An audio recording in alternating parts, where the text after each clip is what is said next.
আজকে যে ছাত্র জনতা স্বপ্ন দেখছে আমরা এই দেশকে সংস্কার করে নতুন বাংলাদেশ করব, এই দেশকে সংস্কার করে একটি আলোকিত রাষ্ট্র গঠনের নিমিত্তে নবী করিম সাল্লাল্লাহু আলাইহি ওয়াসাল্লামের জীবন আদর্শের অনুসরণ ছাড়া বাংলাদেশকে আলোকিত বাংলাদেশ হিসেবে গড়ে তোলার কোনো সুযোগ, সেজন্যে এই দেশকে সংস্কার করতে হলে, সত্যিকারের বৈষম্যহীনভাবে এই রাষ্ট্রকে সংস্কার করে নতুন দেশ সাজাতে হলে সেটা রাসূল করিম সাল্লাল্লাহু আলাইহি ওয়াসাল্লামের আদর্শের আলোকে হতে হবে।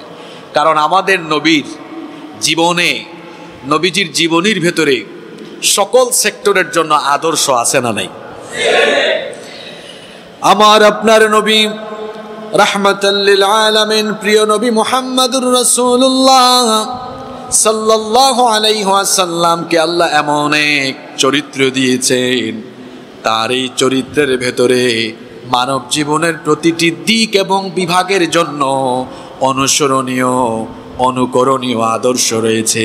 এজন্য রব্বুল আলামিন কোরআনে কারীমের 33 নম্বর সূরা সূরাতুল আহজাবের 21 নম্বর আয়াতের মধ্যে বললেন, লাকাদ কানা লাকুম ফি রাসূলিল্লাহি উসওয়াতুন হাসানাতুন লিমান কানা ইয়ারজুল্লাহা ওয়াল ইয়াওমাল আখির ওয়া যাকারাল্লাহা কাসীরা। তোমাদের মধ্যে যারা আল্লাহ আর পরকালের আশা রাখে এবং আল্লাহকে যারা অধিক স্মরণ করে তাদের জন্য রাসূল করিম সাল্লাল্লাহু আলাইহি ওয়াসাল্লামের জীবনের ভেতরেই রয়েছে সর্বোত্তম নমুনা। তিনি সব ক্ষেত্রে আমাদের জন্য আদর্শ, মানব জীবনের প্রতিটি দিক এবং বিভাগের সর্বোত্তম আদর্শ যিনি, তিনি মুহাম্মদুর রাসূলুল্লাহ সাল্লাল্লাহু আলাইহি ওয়াসাল্লাম। সেই মহামানবের আদর্শ বাদ দিয়ে আপনি সমাজতন্ত্র আর পুঁজিবাদীদের আদর্শ কিংবা মানবরচিত মতবাদ দিয়ে কোনোদিনও কোনো সমাজ বা দেশের প্রত্যাশিত সংস্কার এটা কশ্চিনকালেও সম্ভব নয়। কথা কি বোঝা যায়? আমার নবী কোন সময় পৃথিবীতে এসেছেন শুনেন। গোটা আরবে যখন হানাহানি, মারামারি, কাটাকাটি, লুণ্ঠন, চুরি, চাঁদাবাজি, ডাকাতি, যেই সময়ে নারীর কোনো ইজ্জত নাই, সম্মান নাই, মর্যাদা নাই, এতিম অসহায়দেরকে যেই সমাজে নিপীড়িত করে রাখা হয়েছে, যে সমাজে ছিল উঁচু নিচু ভেদাভেদ, সেই সমাজে নবীজি এসেছেন যেই সমাজে মানুষের মধ্যে সততা ছিল না, নীতি ছিল না, যেই সমাজের মানুষগুলোর মন মানসিকতা ছিল বর্বর, যারা ছিল জাতি হিসাবে অসভ্য, সেই জাহেলিয়াতের জেহালতপূর্ণ সমাজে একজন মহামানব আগমন করলেন, তিনি মুহাম্মদুর রাসূলুল্লাহ সাল্লাল্লাহু আলাইহি ওয়াসাল্লাম। এরপরে তিনি আল্লাহর দেওয়া ওহীর আলোকে, ওহীর বিধান মোতাবেক সেই সমাজকে, সেই রাষ্ট্রকে এমনভাবে সংস্কার করে দিলেন যে কিয়ামতের ঘটনা ঘটার আগ পর্যন্ত পৃথিবীতে এত সোনালী সমাজ বা রাষ্ট্র আর কেউ কোনো দিন উপহার দিতে পারবে না, বানাতে পারবে না আমার নবীর মতো। আল্লাহু আকবার। তাহলে আপনি বাংলাদেশকে সংস্কার করতে হলে রন্ধ্রে রন্ধ্রে ঢুকে যাওয়া দুর্নীতি, চুরি, চাঁদাবাজি, বিশৃঙ্খলা রোধ করে এই বাংলাদেশকে একটি সত্যিকারের বৈষম্যহীন দেশে পরিণত করতে হলে মুহাম্মদুর রাসূলুল্লাহ সাল্লাল্লাহু আলাইহি ওয়াসাল্লামের আদর্শ বাদ দিয়ে করা সম্ভব? জোরে বলতে হবে, সম্ভব? কশ্চিনকালেও সম্ভব নয়। আসেন আজকে আমরা অল্প কয়েক মিনিটে জানবো এই অসভ্য জাহেলিয়াতের জেহালতে ডুবে থাকা এই অসভ্য জাতিকে নবীজি কিভাবে সভ্য আর একটি আলোকিত জাতিতে রূপান্তর করলেন। আজকে আমরা সেগুলো জানবো ইনশাআল্লাহ। নবীজি জাহেলিয়াতের জেহালত দূর করে একটি আলোকিত সমাজ গঠনের নিমিত্তে সর্বপ্রথম যে কাজ করেছেন সেটি হচ্ছে আগে নবীজি সমাজের মানুষকে তাওহীদের পতাকা তলে একতাবদ্ধ করেছেন, তাওহীদের পতাকা তলে সবাইকে ঐক্যবদ্ধ করেছেন। কারণ এমন সময়ে নবীজি দুনিয়াতে এসেছেন, যখন গোটা আরবের লোকেরা পৌত্তলিকতায় নিমজ্জিত ছিল, এরা মহান রবের গোলামি বাদ দিয়ে তাদের নিজেদের বানানো, নিজেদের তৈরি করা বিভিন্ন উপাস্য আর দেব দেবীর সামনে মাথা নত করে দিয়ে আল্লাহর সাথে তারা তখন শিরক করত। পৌত্তলিকতাপূর্ণ সমাজে এমন এক মহামানব আগমন করলেন, যিনি জন্মের পর থেকে শৈশবকাল থেকে তাদের চোখের সামনে এমনভাবে বড় হলেন, তিনি কখনো পৌত্তলিকদের সাথে মিলিত হয়ে কোনো ধরনের পৌত্তলিক কর্মকাণ্ডে জড়ালেন না, হানিফ হয়ে বেড়ে উঠলেন। তিনি একনিষ্ঠ ছিলেন, কোনোদিন জাহেলিয়াতের জেহালত আমার নবীকে স্পর্শ করতে পারে নাই। আমার নবীর চরিত্র এমন ছিল, গোটা আরবের সকল কাফেররা নবীজির চারিত্রিক মাধুর্যতায় মুগ্ধ হয়ে সকলে মিলে তারা আমার নবীকে ভালোবাসত, পছন্দ করত। আল আমিন বলে উপাধি দিয়েছিল। নবীর চরিত্রে সবাই মুগ্ধ ছিল। এমন এক মহামানব ছিলেন, 40 বছর পর্যন্ত তিনি তাদের চোখের সামনে বড় হলেন। কেউ তার চরিত্র নিয়ে কোনোদিনও আজে বাজে কোনো কথা বলতে পারল না। জাহেলিয়াতের জেহালতে ডুবে থাকা সেই অসভ্য বর্বর জাতিকে তিনি আলোকিত একটি সমাজ বানানোর জন্য, এই পৌত্তলিকতাপূর্ণ সমাজ এবং রাষ্ট্রকে সংস্কার করার জন্য আল্লাহর তরফ থেকে ওহী আসার পরে তিনি সর্বপ্রথম তাওহীদের দাওয়াত দিয়ে সবাইকে তাওহীদের পতাকা তলে ঐক্যবদ্ধ করলেন।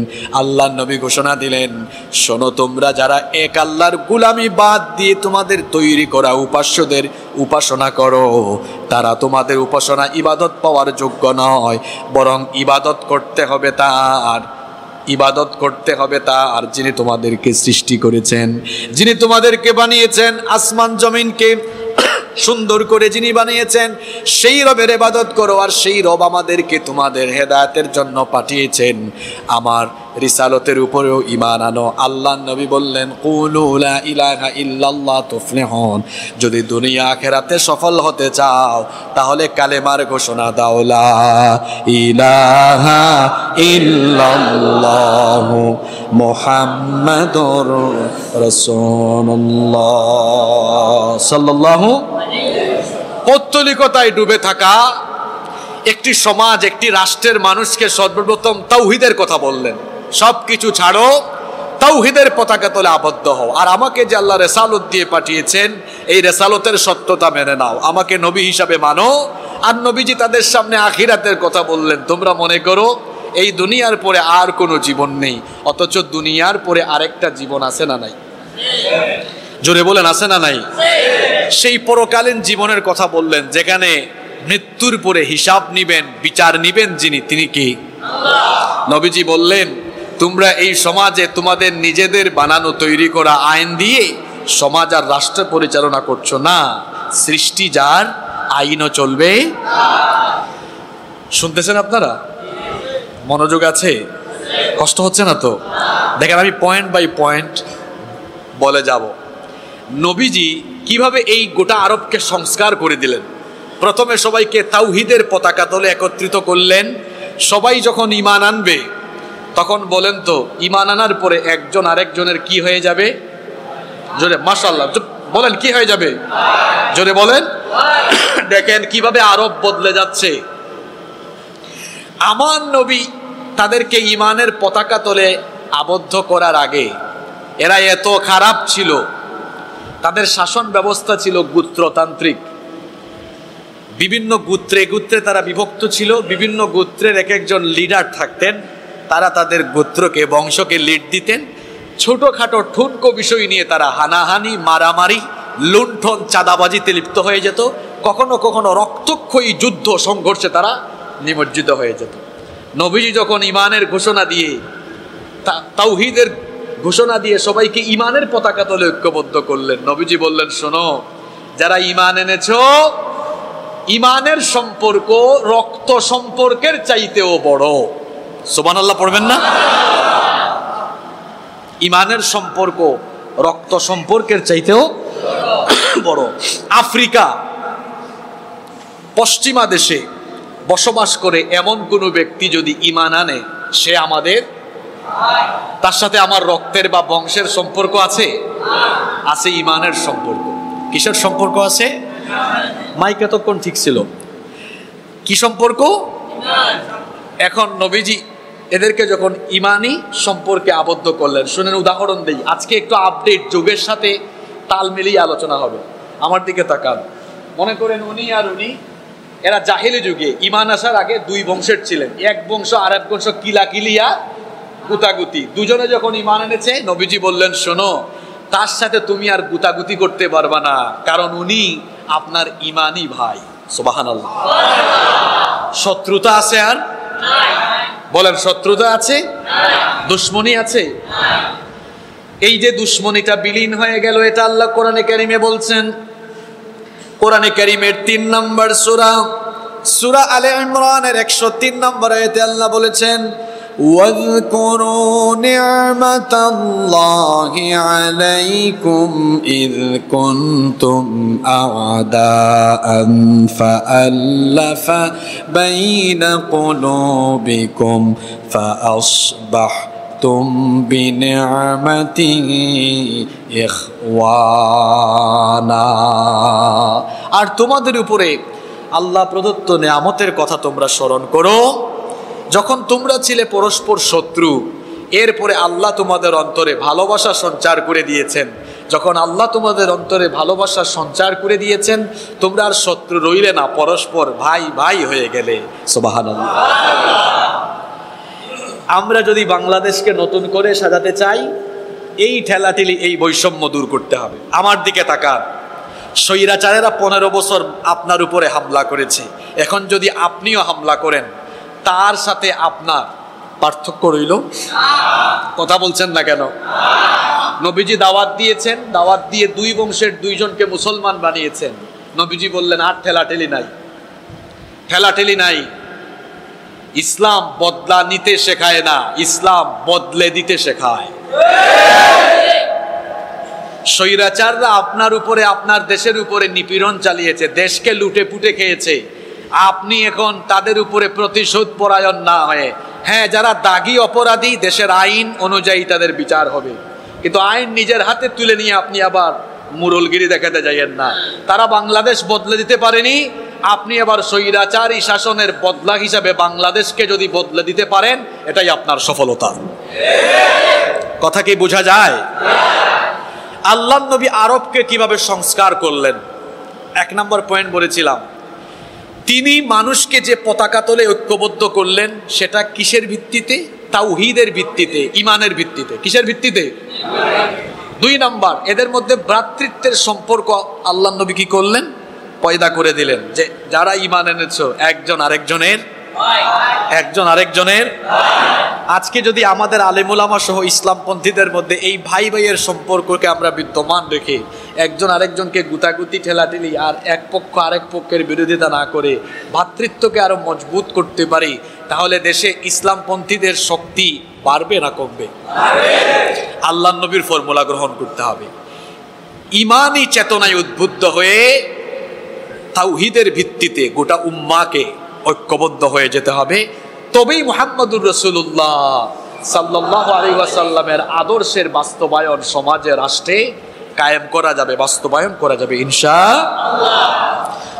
শোনেন, আল্লাহ নবী আরবকে চেঞ্জ করছেন, পরিবর্তন করছেন কিভাবে? ইনসানিয়ত, মনুষ্যত্ববোধ, মানবতাবোধ নবীজি সেই সমাজে বাস্তবায়ন করলেন। আহারে, সেই জাহেলি আরবদের মধ্যে মানবতা ছিল না। যাদের একটু সম্পদ আছে, এরা গরিবদেরকে নিপীড়ন করে খাইত। যাদের ক্ষমতা আছে, ক্ষমতার অপব্যবহার করে দুর্বলদের উপরে সবলরা নির্যাতন করত। সাদা কালোর মধ্যে ভেদাভেদ ছিল, উঁচু নিচু ভেদাভেদ ছিল। নবীজি সাল্লাল্লাহু আলাইহি ওয়াসাল্লাম বৈষম্যের প্রাচীরকে ভেঙে চুরে টুকরা টুকরা করে দিয়ে নবীজি ঘোষণা দিলেন, শোনো আইয়ুহান নাস, হে মানব জাতি, আলা লা ফাদলা লি আরাবিয়্যিন আলা আজামিয়্যিন, অনারবদের উপরে আরবদের কোনো শ্রেষ্ঠত্ব নাই। ওয়ালা লি আজামিয়্যিন আলা আরাবিয়্যিন, আরবদের উপরে অনারবদের কোনো শ্রেষ্ঠত্ব নাই, আবার অনারবদের উপরে আরবদেরও কোনো শ্রেষ্ঠত্ব। ওয়ালা লি আহমার আলা আসওয়াদ ওয়ালা আসওয়াদ আলা আহমার, সাদার উপরে কালো আর কালোর উপরে সাদায় কোনো তফাৎ নাই। ইল্লা বিত্তাকওয়া, মর্যাদার দিক থেকে তারাই সেরা হবে। তাকওয়াবান যারা আল্লাহর কাছে সম্মানিত মর্যাদাবান হলো তারা। সুবহানাল্লাহ। আমরা যদি বাংলাদেশ থেকে বৈষম্য দূর করতে চাই, নবীজির এই ফর্মুলা গ্রহণ করতে হবে। উঁচু নিচু ভেদাভেদ ভেঙে চুরে চুরমাচুর করে দিতে হবে, টুকরা টুকরা করে দিতে হবে। বৈষম্য যেখানে আমরা নাই সেখানে। এখনো বাংলাদেশের বিভিন্ন জায়গায় বৈষম্য আছে না নাই? বৈষম্য তো মসজিদের কমিটিতেও আছে। বললে তো আপনি রাগ করবেন, আপনি রাগ করলে করেন, আমার তো কিছু করার নাই। আমরা মসজিদের কমিটিতে কারে ঢুকাই? যার টাকা বেশি, যার পয়সা বেশি, তার বংশ সবচেয়ে বড়। অথচ আল্লাহ বলেছেন ইন্নামা ইয়ামুরু মাসাজিদাল্লাহি মান আমানা বিল্লাহি ওয়াল ইয়াউমিল আখির। আল্লাহর ঘর মসজিদ আবাদ করবে তারা, মসজিদের ব্যবস্থাপনায় থাকবে তারা, আল্লাহ এবং আখিরাতের উপর ঈমান এনে এই অনুভূতি লালন করে জীবন পরিচালনা করে যারা আল্লাহর ঘর মসজিদ আবাদ করবে তারা। সুবহানাল্লাহ। বৈষম্য কোথায় নাই? আমাদের যাদের একটু টাকা পয়সা বেশি, যাদের টাকা পয়সা কম, আমরা তাদের সাথে আচার আচরণের বৈষম্য ঘটাই। আজকে বিয়ে শাদীতে গিয়ে দেখেন ওখানেও বৈষম্য। সমাজের প্রতিটি সেক্টরে বৈষম্য ঢুকে গিয়েছে। নবী করিম সাল্লাল্লাহু আলাইহি ওয়াসাল্লাম বলছেন মানুষে মানুষে কোনো ভেদাভেদ নাই। আমার শরীরে যে রক্ত আপনার শরীরেও সেম রক্ত। সুবহানাল্লাহ। আমরা যদি এই বাংলাদেশকে একটি সত্যিকারের সোনালী বাংলাদেশে আমরা যদি রূপান্তর করতে চাই, তাহলে নবীজির এই আদর্শকে গ্রহণ করে আমরা ইনসানিয়ত, মনুষ্যত্ববোধ, মানবতাবোধকে যদি আমরা বাস্তবায়ন করতে পারি, তাহলে এই বাংলাদেশকে বৈষম্যহীন করে বাংলাদেশকে রূপান্তর করা যাবে ইনশাআল্লাহ। নবী করিম সাল্লাল্লাহু আলাইহি ওয়াসাল্লাম আরবকে বদলে দিলেন কিভাবে দেখেন। সেই সমাজে নারীর প্রতি চরম বৈষম্য করা হতো। বর্তমানেও নারীদের প্রতি বৈষম্য আমার সমাজে এবং দেশে আছে না নাই? জাহেলি যুগের সেই জাহালতে ডুবে থাকা মানুষগুলো নারীদের প্রতি কেমন বৈষম্য করত শুনেন। নারীদেরকে তারা এমন ভাবে বৈষম্যের চোখে দেখত। নারীদের সেই সমাজে কোনো অধিকার ছিল না, মর্যাদা ছিল না, সম্মান ছিল না। কন্যা সন্তান জন্ম নেওয়া মাত্র জীবিত অবস্থায় সেই সমাজে কন্যা সন্তানকে কবর দিয়ে ফেলা হতো। মেয়ে সন্তান জন্ম দিলে মেয়ে সন্তানকে সাথে সাথে কবর দিয়ে ফেলা হতো। সেই সমাজে কন্যা সন্তান জন্ম দেওয়াকে তারা অভিশাপ মনে করত। বর্তমান যুগে তো আল্ট্রাস্নো আছে, সেই যুগে আল্ট্রাস্নো ছিল না। যদি আল্ট্রাস্নো থাকতো তাহলে সেই যুগের কাফিরেরা, সেই যুগের অসভ্য লোকেরা পেটের ভেতরে থাকতেই অ্যাবর্ষণ করে কন্যা সন্তানদের ভ্রূণগুলোকে তারা নষ্ট করে ফেলতো। সেই যুগে তো আল্ট্রাস্নো ছিল না। এজন্য জন্মের পরে জাহেলিয়াতের জাহালতে ডুবে থাকা সেই যুগের অসভ্য মানুষগুলো নারীদের প্রতি এমন বৈষম্যপূর্ণ আচরণ করত। আল্লাহ তাআলা কোরআনে কারিমে তাদের কথা বলছেন। কোরআনে কারিমের 16 নম্বর সূরা নাহলের 59 নম্বর আয়াত থেকে আল্লাহ বলছেন ওয়াইদা বুশিরা আহাদুহুম বিল উনসা যাল্লা ওয়াজহুহু মুসওয়াদ্দান ওয়া হুয়া কাযীম। আর যখন তাদের কাউকে কন্যা সন্তান জন্মের সংবাদ দেওয়া হতো, সঙ্গে সঙ্গে চেহারা মলিন হয়ে যেত, চেহারা কালো হয়ে যেত। আর তারা কন্যা সন্তান জন্ম দেওয়াকে তাদের জন্য গ্লানিকর মনে করত।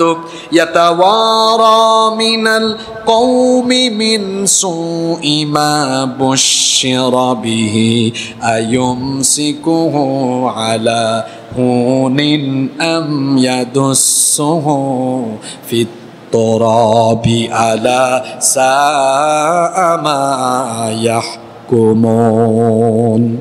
কন্যা সন্তান জন্ম নিলে লজ্জায় তারা তাদের কওম থেকে পলায়ন করবে, নাকি সেই কন্যা সন্তানকে রেখে দিবে, নাকি মাটিতে পুঁতে ফেলবে, এ বিষয়ে তারা দ্বিধাহীনতায় পড়ে যেত। কন্যা সন্তান জন্ম নিলেই তারা এভাবে করে জীবিত অবস্থায় কবর দিয়ে দিত। জাহেলি যুগের জাহেলদের চাইতে আধুনিক জাহেলি যুগের অনেক বর্বর মানুষরা আরো খারাপ। এখন তো আলট্রাসাউন্ডের কারণে পেটে সন্তান আসা মাত্র জানা যায় এটা ছেলে না মেয়ে। আমার সমাজে এমন বহু অসভ্য লোক আছে, স্ত্রীর পেটে যখন সন্তান আসে আলট্রাসাউন্ড করে যদি জানে এটা কন্যা সন্তান, অ্যাবর্শন করে পেটের ভেতরেই মেরে ফেলে। এমন ডাকাত আমার সমাজে আছে না নাই? আধুনিক যুগের যে হালত এগুলো। পার্শ্ববর্তী দেশে তো এরকম বিপুল পরিমাণে ভ্রূণ হত্যা হচ্ছে। আলট্রাসাউন্ড করে দেখেছে মেয়ে, মেরে ফেলছে। আল্লাহ কোরআনে প্রশ্ন করছেন, বিআইয়ি দামবিন কুতিলাত, কোন অপরাধে এই মেয়েগুলোকে তোমরা হত্যা করছো? সেই সময় আল্লাহর নবী পৃথিবীতে এসে বললেন, খবরদার, নারীর প্রতি বৈষম্যপূর্ণ আচরণ করো না।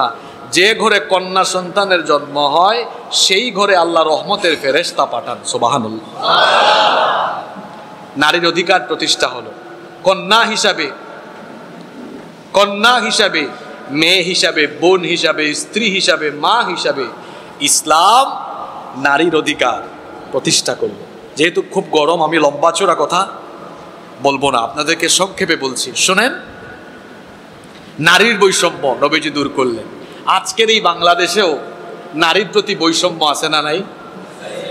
এত আসতে বললেন, আছে না নাই? আপনার ঘরেই আছে। আপনি মেয়ের চাইতে ছেলেকে বেশি মহব্বত করেন, আপনি বৈষম্য করলেন। অথচ আল্লাহর নবী বলেছেন, যে ব্যক্তি ছেলে মেয়ে লালন পালনে ইনসাফ করে না সে কোনোদিনও জান্নাতে যেতে পারবে না। ছেলেকে মাছের মাথা আর মেয়েকে লেজ দেয়।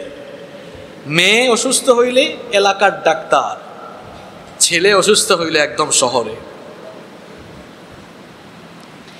এই যে আপনি বেইনসাফি করলেন, এমনকি সম্পদ বন্টনের জন্য ইসলাম যে বন্টন নীতি দিয়েছে সেই বন্টন নীতি অনেকে মানে না। ছেলেকে দেয়, মেয়েকে দেয় না। এই বৈষম্য আছে না নাই? আমাদের ঘরে বৈষম্য, সমাজে বৈষম্য, শিক্ষা প্রতিষ্ঠানে বৈষম্য। কিরকম বৈষম্য? যারা ইসলাম মানে না তারা নগ্ন, অর্ধনগ্ন পোশাক পরিধান করে স্কুল কলেজ ইউনিভার্সিটিতে আসে, সমস্যা হয় না। কিন্তু যারা দিন প্র্যাকটিস করে পূর্ণাঙ্গ পর্দা করে কলেজে বিশ্ববিদ্যালয়ে আসে, দেখা যায় তাদেরকে নিয়ে কলেজ বিশ্ববিদ্যালয়ে প্রশাসন টিটকারি মারে। তাহলে বলেন বৈষম্য প্রতিষ্ঠানে আছে না নাই? এই বৈষম্যের প্রাচীরকে ভেঙে চুরে চুরমার করে দিতে হবে। পরিবার থেকে নিয়ে শুরু করে রাষ্ট্রের সকল ক্ষেত্রে নারীর পূর্ণাঙ্গ অধিকার ইসলাম যেটা দিয়েছে সেটা প্রতিষ্ঠা করতে হবে। আল্লাহর নবী কিভাবে আরবের সেই অসভ্য সমাজের পরিবর্তন ঘটালেন, কিভাবে সেটা সংস্কার করলেন। সেই সমাজে হত্যা করা, খুনাখুনি, এগুলো নিত্য নৈমিত্তিক ব্যাপার ছিল। কুয়া নিয়ে, বাগান নিয়ে মারামারিতে লিপ্ত হয়ে এক গ্রুপ আরেক গ্রুপকে, একজন আরেকজনকে খুন করে ফেলতো। আল্লাহর নবী বললেন না, আল্লাহর নবী বললেন না, তোমার ভাইয়ের রক্ত তোমার জন্য হারাম, তুমি তার রক্ত ঝরাতে পারো? আল্লাহর নবী বললেন, কিয়ামতের দিন আল্লাহ আল্লাহর হকের বিচার শুরু করবেন নামাজ দিয়ে, আর বান্দার হকের বিচার শুরু করবেন অন্যায় রক্তপাত দিয়ে। আজ আমরা বাংলাদেশকে নতুন করে যদি সাজাতে চাই তাহলে এই আদর্শ নবীজির গ্রহণ করতে হবে। আমরা তো গত 15 বছরে দেখেছি যে তাদের নীতি আদর্শ কিংবা তাদের মতাদর্শের বাইরে কোনো কথা বললেই রক্তপাত, জেলখানা, আয়নাঘর, নির্যাতন, নিপীড়ন, কোনো কোনো ক্ষেত্রে ফাঁসিতে ঝুলিয়ে মারা কিংবা বিচার বহির্ভূত কায়দায় মানুষকে মেরে ফেলা। আজ যদি আমরা এই বাংলাদেশকে সত্যিকারের সংস্কার করতে চাই, নবী করিম সাল্লাল্লাহু আলাইহি ওয়াসাল্লামের আদর্শ গ্রহণ করতে হবে। মানুষের রক্ত আর জীবনের নিরাপত্তা দিতে হবে। আমার দেশে মানুষের জীবনের নিরাপত্তার বড় অভাব। সুতরাং এই দেশকে সত্যিকারের বৈষম্যহীন একটি দেশে আমরা যদি এই দেশকে রূপান্তর করতে চাই তাহলে নবী করিম সাল্লাল্লাহু আলাইহি সাল্লামের আদর্শকে গ্রহণ করতে হবে। সেই যুগে এতিমের কোনো অধিকার ছিল না, এতিমের মাল লুণ্ঠন করা হতো। আজকের এই যুগেও এতিমের মাল লুণ্ঠন করা, এতিমের মাল জোর জবরদস্তি করে আত্মসাৎ করে দখল করে খেয়ে ফেলা আছে না নাই? আর বাংলাদেশের জনগণ সবচেয়ে বড় এতিম। জনগণের সম্পদ, দেশের সম্পদ লুটপাট করে আত্মসাৎ করে এদেশের বিখ্যাত চোরেরা দেশের সম্পদ চুরি করে বিদেশে নিয়ে তারা তাদের সম্পদের পাহাড় গড়েছে। আল্লাহর নবী কিভাবে সেই অসভ্য সমাজকে পরিবর্তন করলেন দেখেন। সেই যুগে বিচার, ন্যায় বিচার ছিলই না। যাদের বংশ বড়, গোত্র বড়, যাদের শক্তি বেশি, তারা দুর্বলদের উপরে কর্তৃত্ব করত। আর দুর্বলরা সবসময় ন্যায় বিচার থেকে কি হয়ে যেত? বঞ্চিত হয়ে যেত। কিন্তু আল্লাহর নবী এমন এক সমাজ প্রতিষ্ঠা করলেন কোরআনের আলোকে, যেখানে এমন ইনসাফ কায়েম করলেন যে অপরাধী সে যদি নিজের কাছের কেউ হয়, অপরাধীকে অপরাধের সাজা ভোগ করতে হবে। আল্লাহর নবী সুবিচার কায়েম করলেন। আমরা যদি সত্যিকারের একটি বৈষম্যহীন বাংলাদেশ বানাতে চাই, তাহলে ন্যায় বিচার কায়েম করতে হবে। যে সমাজে বা যে রাষ্ট্রে বিচার ব্যবস্থা ভেঙে যায়, ওই সমাজ বা ওই রাষ্ট্র একেবারে ধ্বংসের কিনারে চলে যায়। দেখেন, আমরা বাংলাদেশে স্বাধীনতার পর থেকে সুবিচারের চেয়ে অবিচার বেশি দেখেছি। যে যখন ক্ষমতা পেয়েছে সে তার নিজের দলের স্বার্থকে বড় করে দেখেছে, আর তার বিরোধী পক্ষকে বিচারের নামে অবিচার করে করে একেবারে নিঃশেষ করে ফেলেছে। আহারে, ন্যায় বিচার বঞ্চিত। নিরপরাধী মানুষদেরকে আদালত পাড়ায় হয়রানি করা হতো, আর সত্যিকারের অপরাধীরা জেলখানা আদালত পাড়ার বাহিরে রাস্তাঘাটে বুক ফুলিয়ে ঘোরাফেরা করত। জাহেলিয়াতের জেহালতকে দূর করে নবীজি আল্লাহর কিতাব কোরআনের বিচার ব্যবস্থা যখন কায়েম করলেন, আল্লাহর নবীর আদালতের বিচারের নমুনা কেমন। আমার একটা ঘটনা মনে পড়লো, ঘটনাটা কি বলবো? মাখজুমিয়া গোত্রের কুরাইশি একজন নারী, সম্ভ্রান্ত বংশের মহিলা, চুরি করে ধরা পড়লেন। আল্লাহর নবীর আদালতে এই মহিলাকে যখন হাজির করা হলো, সাহাবীরা চিন্তা করলেন যে এই মহিলা নামি দামি বংশের মহিলা, এখন যদি নবীজি কোরআন দিয়ে বিচার করে মহিলাকে শাস্তি হিসাবে এই মহিলার হাত কাটার আদেশ দেন, তাহলে তো ওই বংশের ইজ্জত সম্মান বলতে আর কিছুই থাকবে না। সাহাবীরা চিন্তা করলেন, নামি দামি বংশ তো, ওই বংশের মান ইজ্জত বাঁচানো দরকার। সাহাবীরা উসামা ইবনু যায়েদ রাদিয়াল্লাহু আনহুকে বললেন, ভাই, রাসূলুল্লাহ সাল্লাল্লাহু আলাইহি সাল্লাম তোমাকে বড় পছন্দ করেন, তুমি নবীজির কাছে যাও, গিয়ে সুপারিশ করো নবীজির জন্য মহিলার শাস্তি একটু কমায়া দেন, একটু হালকা করে দেন। তিনি যখন সুপারিশ নিয়ে গেলেন, আল্লাহর নবী তখন বললেন, এত বড় দুঃসাহস কি করে হলো তোমাদের? আল্লাহর কিতাবের আইনের বিপরীতে তোমরা আমাকে বিচার হালকা করতে বলছো। সাহাবীরা শুনো, আজ যদি আদালতে এই সম্ভ্রান্ত বংশের নারী না হয়ে আমার নিজের মেয়ে ফাতেমা হতো, তাহলে আমি বিচারক হয়ে ন্যায় বিচার করে আমি আমার মেয়ের বিরুদ্ধে অভিযোগ প্রমাণিত হলে তার বিরুদ্ধে রায় দিয়ে, জল্লাদ দিয়ে না, আমার মেয়ের হাত আমি নিজেই কেটে ফেলে দিতাম। কি ন্যায় বিচার কায়েম করেছেন, কি ন্যায় বিচার কায়েম করেছেন, সুবহানাল্লাহ। আর আমরা যদি একটু ক্ষমতা পাই, আমার দলের 7 খুন, জোরে বলেন 7 খুন, এই বাংলাদেশকে সংস্কার করতে চান, বৈষম্যহীন বানাতে চান, আদালত পাড়ায় মানুষ যেন সত্যিকারের ন্যায় বিচার পায়, এটা করতে চান, তাহলে নবী করিম সাল্লাল্লাহু আলাইহি ওয়াসাল্লামকে বিচার ব্যবস্থায় আদর্শ হিসাবে গ্রহণ করে কোরআন ভিত্তিক বিচার ব্যবস্থা যখন কায়েম হবে, তখনই এই বাংলাদেশের প্রতিটি মানুষ ন্যায় বিচার পাবে। নইলে ন্যায় বিচারের স্লোগান দিয়ে দিয়ে মুখ দিয়ে ফেনা বের হবে। কশিন কালেও এই বাংলাদেশে ন্যায় বিচার প্রতিষ্ঠা করা সম্ভব নয়। আজকে আমি চ্যালেঞ্জ করে বললাম, কোরআনের বিচার ছাড়া ন্যায় বিচার কায়েম করা কোনোদিনও সম্ভব। আপনাদের কি মনে হয় এই দেশের ন্যায় বিচার থাকলে শহীদ আল্লামা দেলোয়ার হুসাইন সাঈদ রাহিমাহুল্লাহ তাকে 13 বছর জেলে থাকতে হতো? এই দেশের ন্যায় বিচার থাকলে আলেম উলামারা কি বছরের পর বছর জেলখানায় থাকতো? ন্যায় বিচার আছে? ন্যায় বিচার বলে যদি কিছু থাকতো, তাহলে নিরপরাধীরা কি জেলখানায় বছরের পর বছর পরে থাকতো?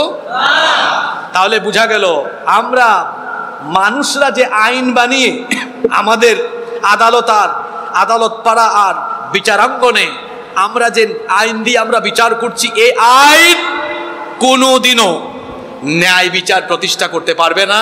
কেবলমাত্র আল্লাহর কিতাবের আইন দিয়ে বিচার ব্যবস্থায় ন্যায় ইনসাফ কায়েম করা সম্ভব, তাছাড়া আদৌ ন্যায় ইনসাফ কায়েম করা সম্ভব নয়।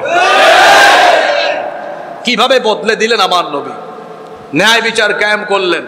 দাসত্ব প্রথা ছিল, বাজারে যেমন মাছ কেনা বেচা হয়, সেই যুগে দাস কেনা বেচা করা হতো, আর দাসদের কোনো মর্যাদাই ছিল না।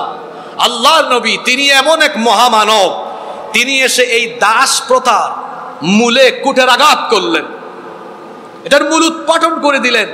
আল্লাহর নবী নিজেই অনেক দাসদেরকে মুক্ত করে করে আজাদ করে দিলেন। সুবহানাল্লাহ। আল্লাহর নবীর অনেক সাহাবীরা দাসদেরকে আজাদ করে দিলেন। এমন কি আল্লাহ তাআলা কি করলেন, বিভিন্ন ইবাদতে কাজা কাফারা হিসাবেও দাস মুক্তির ব্যবস্থা করে দিলেন। যেমন কসমের কাফারা, শপথের কাফারা হিসাবে কিন্তু দাস মুক্তি আছে না নাই? এবং দাসদেরকে অধিকার দিলেন, মর্যাদা দিলেন। দাস গুলামকে মুক্ত করে নবীজি যুদ্ধের ময়দানের কমান্ডার, সেনাপতি বানিয়ে দিয়েছেন। আল্লাহু আকবার। দাসকে মুক্ত করে আজাদ করে দিয়ে নবীজি ইসলামের প্রথম শ্রেষ্ঠ মুয়াজ্জিন বানিয়ে দিলেন বিলাল রাদিয়াল্লাহু। দেখেন আমার সমাজে বাংলাদেশকে সংস্কার করবেন কেমনে আপনারা? আপনাদের এলাকার নাম কি? পূর্ব খৈয়াছড়া। আপনাদের এলাকায় হয়তো এগুলা নেই, বিভিন্ন এলাকায় আছে। মনে করেন এলাকার নামি দামি বংশ না, একটা মেধাবী ছেলে, যোগ্যতা আছে, দক্ষতা আছে। আমি মসজিদ দিয়ে উদাহরণ দিই, যোগ্যতা আছে, দক্ষতা আছে, আল্লাহ আল্লাহ। যদি বলেন এরা সভাপতি, অমুক বংশের, হে তার বংশ পরিচয় জানো? বৈষম্য আছে না নাই? আর আল্লাহ নবী কি করেছেন, ধনী ধনী অনেক সাহাবীকে বাদ দিয়ে দাস বিলাল রাদিয়াল্লাহু আনহু গোলাম আজাদ হয়ে যাওয়ার পরে বললেন, বিলাল আমার মসজিদের মুয়াজ্জিন। সুবহানাল্লাহ। আমার সমাজে, আমার রাষ্ট্রে রন্ধ্রে রন্ধ্রে বৈষম্য আছে। আপনি বাংলাদেশকে বৈষম্যহীন করতে চান, মুহাম্মাদুর রাসূলুল্লাহ সাল্লাল্লাহু আলাইহি সাল্লামের আদর্শ নিতে হবে, আদর্শ নিতে হবে। আমার মধ্যে তো এমন দলকান, আমি আমার দলের বাহিরে মানুষকে পুস্তিংও দিতে চাই না। আর আমার নবী অখ্যাত বংশের লোকদেরকেও শুধুমাত্র ইমানের ভিত্তিতে আল্লাহর নবী তাদের মর্যাদাকে তিনি সুপ্রতিষ্ঠিত করে দিয়েছেন। সুবহানাল্লাহ। আমি আর এই গরমের মধ্যে আপনাদেরকে কষ্ট দিতে চাই না। সর্বশেষ দুটি পয়েন্ট গুরুত্বপূর্ণ আমি বলবো, আপনারা কি আমাকে 10 মিনিট সহযোগিতা করবেন ইনশাআল্লাহ? দেখেন এমন অসভ্য মানুষ জাহেলি যুগের কি নাই এদের মধ্যে। দেখেন কোন খারাপ গুণ এদের মধ্যে ছিল না? নারী নিয়ে, মদ নিয়ে পড়ে থাকতো, জিনা, বেবিচার, লুটপাট, চাঁদাবাজি, অন্যায়, অপকর্ম, বিশৃঙ্খলা, হানাহানি, মারামারি, কাটাকাটি, যত ধরনের মানবীয় অপকর্ম আছে সকল অপকর্ম জাহেলি যুগের সেই অসভ্য বর্বর সমাজের মানুষের মধ্যে বিদ্যমান ছিল। আল্লাহর নবী জাহেলি যুগের আরবকে সংস্কার করার জন্য তিনি এই জাহেলি যুগের আরব লোকদেরকে আগে ওহীর দীক্ষায় দীক্ষিত করলেন। কারণ আপনি সমাজ বদলাতে হলে, রাষ্ট্র বদলাতে হলে সমাজ আর রাষ্ট্রের মানুষকে আগে বদলাতে হবে। কথা বুঝতে পেরেছেন? আপনারা স্লোগান দেন না, আল কোরআনের আলো ঘরে ঘরে জ্বালো, এটা ভুল। আল্লাহর নবী আল কোরআনের আলো আগে মানুষের হৃদয়ে হৃদয়ে জ্বালিয়েছেন। আল্লাহর নবী দাওয়াত দিয়েছেন, ঈমান এনেছে, আল্লাহর নবী ওই সাহাবীর দিলের ভেতরে আলো ঢুকাইয়া দিয়েছেন, কোরআনের আলো। সুবহানাল্লাহ। আবু বকর ঈমান এনেছেন, আবু বকর আসো, আল্লাহ এই সূরা নাজিল করেছেন, শোনো। আবু বকরকে তিলাওয়াত শুনিয়ে দিলেন, জনগণকে কোরআন শুনিয়ে দিলেন। আল্লাহর নবী সর্বপ্রথম ওহীর দীক্ষায়, কোরআনের দীক্ষায় জাহেলি যুগের জেহালতে ডুবে থাকা মানুষগুলোকে কোরআনের আলোয় আগে আলোকিত করলেন। কোরআনের আলোয় ওহীর শিক্ষায় শিক্ষিত, ওহীর দীক্ষায় দীক্ষিত করার কারণে এই মানুষগুলো কেমনে পরিবর্তন হলো দেখেন। যারা নিয়মিত চাঁদাবাজি করত, ডাকাতি করত, চুরি করত, লুটপাট করত, নবীজি এদেরকে কোরআনের শিক্ষা দিলেন। এরা পরিবর্তিত হয়ে গিয়ে আর চোর না, এরা এখন মানুষের সম্পদে, মানুষের টাকা পয়সা বাড়িঘর সম্পদে চোর না, ডাকাত না, পাহারাদার হয়ে গেল। সুবহানাল্লাহ পড়তে ইচ্ছে করে না? সমাজ বদলাতে চান? মাইকে আর টিভির সামনে বক্তৃতা দিয়া যে উপদেষ্টা যারা আছেন তাদেরকে বলছি, পারবেন না। আগে বাংলাদেশের প্রত্যেকটি শিক্ষা প্রতিষ্ঠানে দ্বীনি শিক্ষা, কুরআনী শিক্ষা বাধ্যতামূলক করে তার পাশাপাশি দেশের আলেম সমাজকে ডেকে নিয়ে সম্মানের সাথে বলুন, এই দেশে প্রতিটি বিশ্ববিদ্যালয়ে, প্রতিটি কলেজে, পাড়ায় পাড়ায়, এলাকায় এলাকায় আপনারা মানুষের মাঝে কোরআন প্রচার করেন। আপনারা ওপেনলি মানুষকে কোরআন বুঝান, যাতে করে মানুষ কোরআনের আলোয় আলোকিত হয়। মানুষের অন্তরে কোরআন ঢুকালে পরে এই আলোকিত মানুষগুলোকে দিয়ে আলোকিত বাংলাদেশ করা সম্ভব হবে। আপনি স্লোগান দিবেন, এর প্রতিফলন কোনোদিনও ঘটবে। কথা কি বোঝা যায়? বোঝা যায় না বাবা? বোঝা যায় তো? অসুবিধা নেই, আমার চাচা একটু তালে তালে মাইরা দিচ্ছেন আর কি। তো শোনেন, আল্লাহ নবী জাহেলি যুগে সেই জেহালতে ডুবে থাকা আরব সমাজকে সমাজ সংস্কার, রাষ্ট্র সংস্কারের আগে নবীজি করেছেন মানব সংস্কার। কি সংস্কার? জোরে বলেন। কোন অমর পরিবর্তন হলেন? যে অমর ইসলাম বিরোধী ছিলেন, সেই অমরকে নবীজি কালেমা পড়িয়ে কোরআনের আলোয় আলোকিত করলেন। সেই অমর হয়ে গেলেন ইসলামের পক্ষের এক বীর সিপাহ সালার। সুবহানাল্লাহ। আল্লাহর নবী মানুষ গড়ে তুলেছেন কোরআন দিয়ে। কি দিয়ে? বাংলাদেশকে যদি আমরা বৈষম্যহীন করতে চাই, এই দেশকে যদি সত্যিকারের সংস্কার করতে চাই, স্বৈরাচারদের রেখে যাওয়া ঢোল তবলা আর গান বাজনা যুক্ত, নাটক ফাটক যুক্ত তাদের এই অপশিক্ষার কবর রচনা করে দ্বীনি শিক্ষার সাথে জাগতিক শিক্ষার কম্বিনেশন ঘটিয়ে বাস্তব ভিত্তিক শিক্ষা ব্যবস্থা প্রণয়ন করে যদি এই জাতির সন্তানদেরকে সঠিক শিক্ষা দেওয়া যায়, এরা শিক্ষিত হয়ে যখন বাংলাদেশের রাষ্ট্র পরিচালনার বিভিন্ন জায়গায় সেক্টরে সেক্টরে বসবে, তখন তারা চুরি ডাকাতি লুটপাটের পরিবর্তে তারা দেশের স্বাধীনতা সার্বভৌমত্বকে রক্ষা করে এই দেশকে তারা উন্নয়ন, অগ্রগতি আর সমৃদ্ধির চূড়ান্ত শিখরে পৌঁছে দিবে। আমাদের দেশে বিভিন্ন মসজিদে মাঝে মাঝে জুতা চুরির ঘটনা ঘটে। মসজিদে জুতা চুরি হয় না? হয়। জুতা চোর। আর ঢাকাতে বড় কোনো অফিসে বসে কলমের খোঁচায় 100 কোটি 200 কোটি বা এমপি মন্ত্রী হয়ে 2000-3000 কোটি চুরি করে। এখন আপনারা বলেন, যে লোকটা মাস্টার ডিগ্রি কমপ্লিট করে চুরি করে, সেই শিক্ষিত চোর, আর মসজিদের জুতা চোর হয়তো প্রাইমারি পাস করেছে, আধা শিক্ষিত, অর্ধশিক্ষিত বা একদম অশিক্ষিত, এই মসজিদের জুতা চোর আর অফিসের কলমের খোঁচায় কোটি কোটি টাকা চুরি করা চোর, এই দুই চোরের ক্যাটাগরি কি সমান? লেভেল কি সমান? একটা শিক্ষিত আর একটা দেশের জন্য ভয়াবহ কোনটা? কথা বলেন না কেন? তো এই লোক এত শিক্ষিত হয়ে চুরি করে কেন? তার একাডেমিক ট্রান্সক্রিপ্ট, তার একাডেমিক সনদ আর মার্কশিট হাতে নিয়ে দেখেন, ক্লাস 1 থেকে মাস্টার ডিগ্রি পর্যন্ত ইংরেজি, বিজ্ঞান, পৌরনীতি, অর্থনীতি, সমাজ, আইসিটি, ভূগোল, ইতিহাস, কোনো সাবজেক্ট বাদ নাই, সব সে পড়েছে। শুধু সে পড়ে নাই কোরআন, পড়ে নাই হাদিস, জানে নাই ইসলাম, জানে নাই আল্লাহর দিন। এজন্য দ্বীনি শিক্ষা বিবর্জিত এই শিক্ষা তাকে শিক্ষিত বানালেও সুশিক্ষিত বানাতে পারেনি, যার কারণে নৈতিকতা বিবর্জিত হয়ে সে শিক্ষিত চোর, ডাকাত, লুটেরা আর দুর্নীতিবাজে পরিণত হয়েছে। আল্লাহর নবী সমাজ আর রাষ্ট্র সংস্কার করেছেন কিভাবে? আল্লাহর নবী ইমানের দাওয়াত দিয়ে তাওহীদের পতাকা তলে আবদ্ধ হওয়া প্রত্যেকটি ব্যক্তিকে ওহীর দীক্ষায় দীক্ষিত করেছেন, তাদের হৃদয়কে কোরআনের আলোয় আলোকিত করেছেন। এরপরে নবীজি যখন মদিনায় গিয়ে একটি ইসলামী ইমারত কায়েম করেছেন। একটা ইমারতে নবীজি কি একা দায়িত্ব পালন করেছেন, না বিভিন্ন সেক্টরে সেই কোরআনের দীক্ষায় দীক্ষিত হওয়া মানুষদেরকেও তো নবীজি নিয়োগ করেছেন? করেন কি করেন নাই? ওই কোরআনের দীক্ষায় দীক্ষিত হওয়া মানুষগুলোকে, যাদেরকে নবীজি 13 বছর মক্কায় নির্যাতন নিপীড়নও তৈরি করেছেন, নবীজির নিজের হাতে তৈরি করা লোকগুলো এবার যখন বিভিন্ন সেক্টরে দায়িত্ব পালন আরম্ভ করলো, অসভ্য বর্বর সমাজ বদলে গেল। আগে নারীরা বের হলেই পুরুষেরা তাদের উপরে হামলা করত।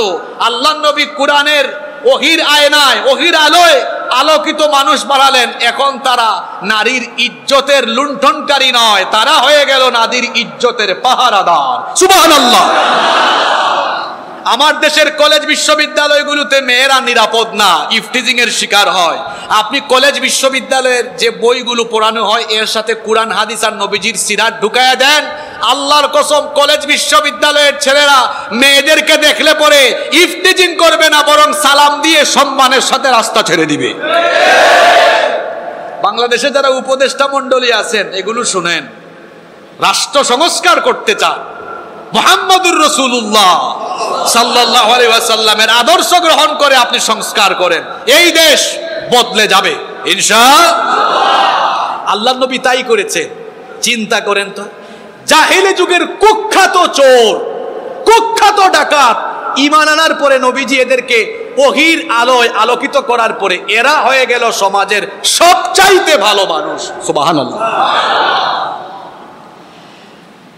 আল্লাহর নবী কি করলেন? সেই আরবকে সংস্কারের জন্য আগে আরবের মানব সংস্কার করলেন। যারা তাওহীদের পতাকা তলে আবদ্ধ হলো, আল্লাহর নবী এদেরকে ওহির দীক্ষায় দীক্ষিত করলেন।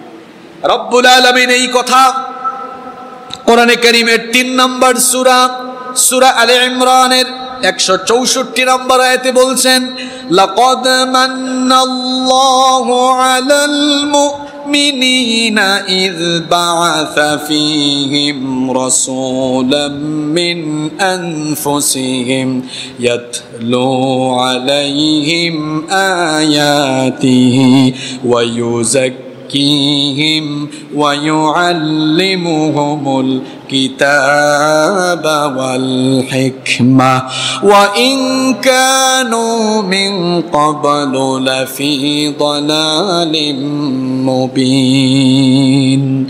আল্লাহ তাআলা বললেন, অবশ্যই মুমিনদের উপরে আল্লাহ অনুগ্রহ করেছেন যে তিনি তাদের মধ্য থেকে একজনকে রাসূল হিসাবে প্রেরণ করলেন, যিনি তাদেরকে আল্লাহর আয়াতগুলো তেলাওয়াত করে শোনান এবং আল্লাহর আয়াতগুলোর তেলাওয়াত করে করে তাদেরকে পবিত্র আর পরিশুদ্ধ করেন। তাদের জীবনকে পরিশুদ্ধ করার পাশাপাশি ওয়া ইউআল্লিমুহুমুল কিতাব ওয়াল হিকমা, তিনি তাদেরকে আল্লাহর কিতাবের জ্ঞান, বিজ্ঞান আর হিকমত, প্রজ্ঞা এগুলো তাদেরকে দীক্ষা দেন।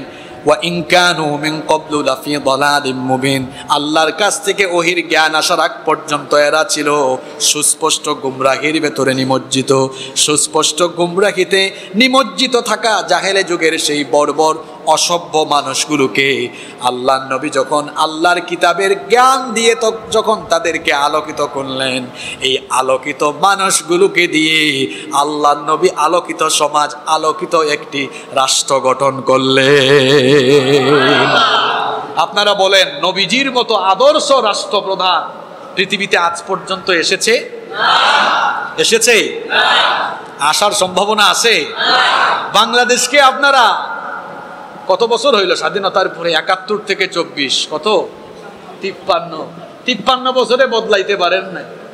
নবীজি ১৩-১৪ বছরেই বদলে দিয়েছেন। সুবহানাল্লাহ পড়তে ইচ্ছা করে না? আপনারা ৫৩ বছরে না, ৫৩০ বছরেও বাংলাদেশকে বদলাতে পারবেন না যদি আপনারা আপনাদের তৈরি করা আইন দিয়ে বাংলাদেশ চালান। যদি আপনারা আল্লাহর কোরআনের আইন গ্রহণ করে নেন, ৫৩ বছর না, আগামী ৫ বছরে বাংলাদেশ বদলে যাবে।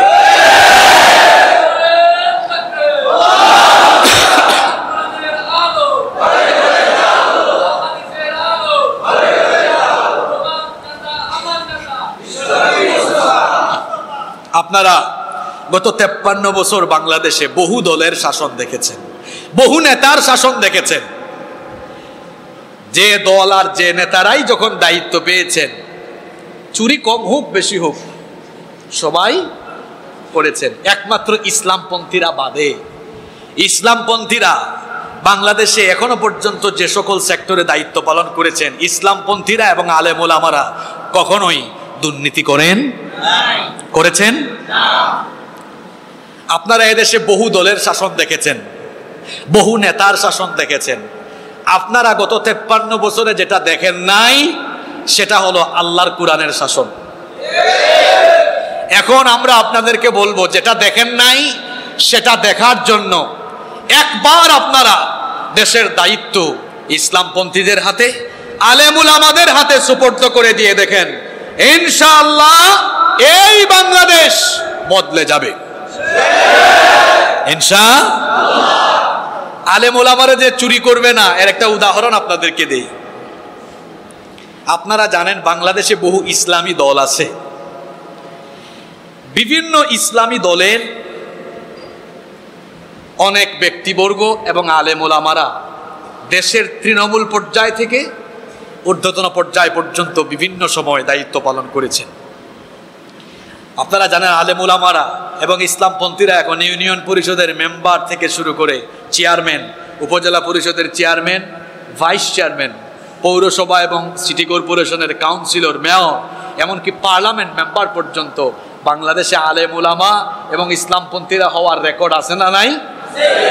আপনারা বলেন, আজ পর্যন্ত ইসলামী কোনো দলের একজন নেতা কিংবা কোনো আলেম ওলামারা দুর্নীতি করেছেন এটা বাংলাদেশের কোনো আদালত প্রমাণ দিতে পেরেছে? জোরে বলতে হবে, পেরেছে? বরং টুপি দাড়ি জুব্বা দেখলেই যাদের গায়ে চুলকানি উঠে, যারা বলে এরা স্বাধীনতার চেতনা বিরোধী, যারা আলেম উলামাদেরকে বিভিন্ন ধরনের ট্যাগ লাগায়, আমাদেরকে যারা স্বাধীনতা বিরোধী বলে, ওরা আবার মানুষকে স্বাধীনতার চেতনার ট্যাবলেট গিলায়া খাওয়ায়া স্বাধীনতার চেতনার নামে দেশের সম্পদ লুটে পুটে চুরি ডাকাতি করে বিদেশে পাচার করেছে। আপনারা জানেন অনেক আলেম ওলামারা বাংলাদেশে, এখনো অনেক আলেম চেয়ারম্যান আছে, কি আছে না? দুর্নীতির রেকর্ড আছে? চাল চুরি, টিন চুরি, গম চুরির রেকর্ড আছে? পার্লামেন্ট মেম্বার হয়েছে আলেমরা, হয় নাই? বলেন হয় নাই? মিনিস্ট্রিতে দায়িত্ব পালন করেছে আলেম ওলামারা। আপনারা ভুলে যাবেন না, সেই 111-এর সময় ফখরুদ্দিন মঈনুদ্দিনের আমলে আওয়ামী লীগ, বিএনপি, জাতীয় পার্টির বহু বড় বড় নেতারা যখন ঘর ছেড়ে পালিয়ে গিয়েছেন, ফখরুদ্দিন মঈনুদ্দিনের আমলের বিচার ব্যবস্থাও একজন আলেম পার্লামেন্টারিয়ান কিংবা মিনিস্ট্রিতে দায়িত্ব পালন করা একজন ইসলামিস্ট ব্যক্তির ব্যাপারেও 1 টাকা দুর্নীতির অভিযোগ প্রমাণ করতে পারেন। আমি কি কথাটা বাস্তব সত্য বললাম না মিথ্যা বললাম? তাহলে আপনারাই বলেন, এই দেশটা আলেমদের হাতে নিরাপদ নাকি চোর ডাকাতদের হাতে নিরাপদ? এজন্য বলেছি, আমরা এদেশে বহু শাসন দেখেছি, সব কিছু দেখা শেষ। এখন আমরা চাই আল কোরআনের বাংলাদেশ। সব কিছু দেখার বাকি আছে আল কোরআনের। আপনারা চান তো? আল্লাহ নবী কি করলেন? আল্লাহ নবী এই কোরআন শুধু শিক্ষা দীক্ষায় আর মসজিদ পরিচালনায় সীমাবদ্ধ রাখলেন না। শেষ পয়েন্টটা শুনেন, শেষ ভালো যার সব ভালো। দেখেন, আল্লাহ নবী কোরআন দিয়ে মানুষ তৈরি করলেন। এখন এই কোরআন শুধু শিক্ষার ভেতরে আর মসজিদ পরিচালনার ভেতরে সীমাবদ্ধ রাখলেন না। আমার নবীকে কাফিররা বের করে দিল মক্কা থেকে। আমার নবী মদিনায় গিয়ে এবার কোরআনের আইনের আলোকে একটি আদর্শ রাষ্ট্র ব্যবস্থা কায়েম করলেন। সুবহানাল্লাহ। তাহলে কোরআন মসজিদে, মাদ্রাসায়, খানকায় যেমন দরকার, তেমনি আদালতে, সমাজে, রাষ্ট্র পরিচালনায়ও কোরআনের দরকার আছে না নাই? জোরে বলেন, দরকার আছে না নাই? আমার নবী এবার আল কোরআনের রাষ্ট্র কায়েম করলেন, এমন এক রাষ্ট্র কায়েম করলেন, এবার এই রাষ্ট্রে অবিচার নাই। ওই যে বিচারের তো একটা ঘটনা একটু আগে শোনাইলাম, আল্লাহ নবী ক্ষমতায়, মানে আল্লাহ নবী রাষ্ট্র ক্ষমতায়, কোরআন দিয়ে দেশ চলছে, আল্লাহ নবী বিচার করেছেন, অবিচার হয়েছে? জোরে বলতে হবে, অবিচার হয়েছে? চুরি, ডাকাতি, লুণ্ঠন, চাঁদাবাজি সবকিছু বিলীন হয়ে গেল একটি সত্যিকারের আলোকিত রাষ্ট্র গঠন হয়ে গেল। সুবহানাল্লাহ। আমরা যদি এই বাংলাদেশকে একটি বৈষম্যহীন এবং উন্নয়নে সমৃদ্ধিতে, উন্নয়ন আর সমৃদ্ধিতে পরিপূর্ণ একটি বাংলাদেশ দেখতে চাই, তাহলে আমাদেরকেও মুহাম্মাদুর রাসূলুল্লাহ সাল্লাল্লাহু আলাইহি ওয়াসাল্লামের আদর্শে উজ্জীবিত হয়ে নবীজির তরিকায়, নবীজির আদর্শের আলোকে এই দেশকে যদি আমরা পরিচালনার জায়গায় নিয়ে যেতে পারি, তাহলে এই বাংলাদেশ সত্যিকারের সোনার বাংলাদেশে পরিণত হবে ইনশাআল্লাহ। আমরা আজ নবীজির আদর্শ শুধু রেখেছি মিলাদে, আমরা নবীজির আদর্শ শুধু রেখেছি মসজিদে, নবীজির আদর্শ রেখেছি দাওয়াতে, নবীজির আদর্শ আমরা রেখেছি খানকার ভিতরে, মসজিদের ভেতরে, অথচ নবীজির আদর্শ সব জায়গায় আসে না নাই? সব জায়গায় আসে না নাই? এজন্য আমি আজ আপনাদেরকে অনুরোধ করব, আমি আজকে যে বিষয় নিয়ে কথা বললাম, যে বৈষম্যহীন একটি বাংলাদেশ গঠনে নবী করিম সাল্লাল্লাহু আলাইহি সাল্লামকে আদর্শ হিসেবে গ্রহণ করতে হবে, কারণ তিনি হচ্ছেন সর্বশ্রেষ্ঠ, বিশ্বের সর্বশ্রেষ্ঠ সমাজ এবং রাষ্ট্র সংস্কারক। আপনি বাংলাদেশকে সংস্কার করতে চান, সংস্কারের আদর্শ গ্রহণ করবেন মুহাম্মাদুর রাসূলুল্লাহ সাল্লাল্লাহু আলাইহি ওয়াসাল্লাম। বাংলাদেশকে সংস্কার করা সহজ, কারণ জাহেলি যুগের চোর ডাকাত বেশি ছিল, তো জাহেলি যুগের এদের অভ্যাস ছিল, ওই যে বললাম, বিশৃঙ্খলা, হানাহানি, মারামারি, কাটাকাটি, অন্যায় অনাচার, এমন কোনো মানবীয় অপকর্ম ছিল না যা তাদের মধ্যে বিদ্যমান ছিল না। সেই সমাজকে নবীজি যদি বদলে দিতে পারেন, তো বাংলাদেশে তো অনেক দিনদরদি মানুষ আছে। যদি বাংলাদেশে কোরআন সুন্নাহর আলোকে এই বাংলাদেশটাকে সাজানো যায়, সাজানোর চেষ্টা করা হয়, এই বাংলাদেশ শীঘ্রই বদলে যাবে ইনশাআল্লাহ।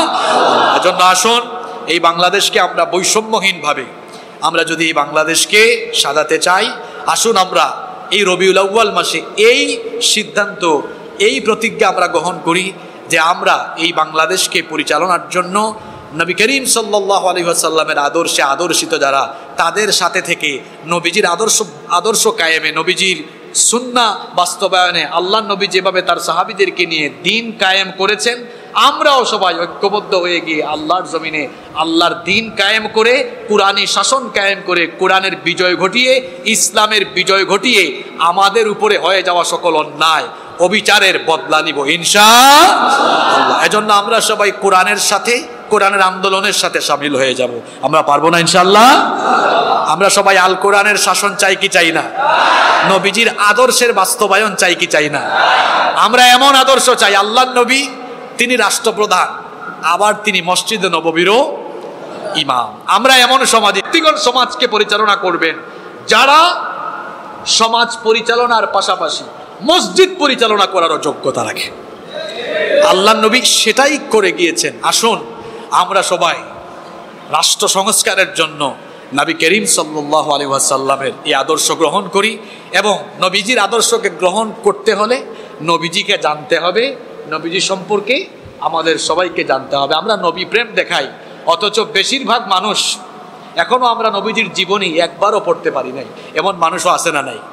জন্য আমি আপনাদেরকে অনুরোধ করব, আজকে সিদ্ধান্ত নিন যে অন্তত পক্ষে নবীর জীবনী আপনি আগামী কয়েকদিনের ভেতরে একবার হলেও পড়বেন ইনশাআল্লাহ। ঘরের ভিতরে একটা বই কিনে রাখেন, আর রাহিকুল মাখতুম, সিরাতে সরওয়ারে আলম রাহমাতাল লিল আলামিন, সিরাত ইবনে হিশাম, সিরাতের অসংখ্য বই বাজারে পাওয়া যায়। এখন অনেক ভালো ভালো বই আরবি থেকে বাংলায় অনুবাদ হয়েছে। আমরা প্রত্যেকেই কয়েকটা সিরাতের গ্রন্থ, কয়েকটা যদি নাও পারি, অন্তত আর রাহিকুল মাখতুম, নামটা কি বললাম? আর রাহিকুল মাখতুম, সিরাতের এই গ্রন্থটি কিনে আমরা বাড়িতে নিজেরা পড়ব, পরিবারের সবাই মিলে পড়ব, এবং নবীজির আদর্শকে জীবনের প্রত্যেকটি সেক্টরে ধারণ করে, লালন করে আমরা নবীজির আদর্শে আদর্শিত হব। আল্লাহ আমাদেরকে সেই তৌফিক দান করেন। আলোর পথে 24, 24 ঘন্টা শুধু ইসলাম প্রচার।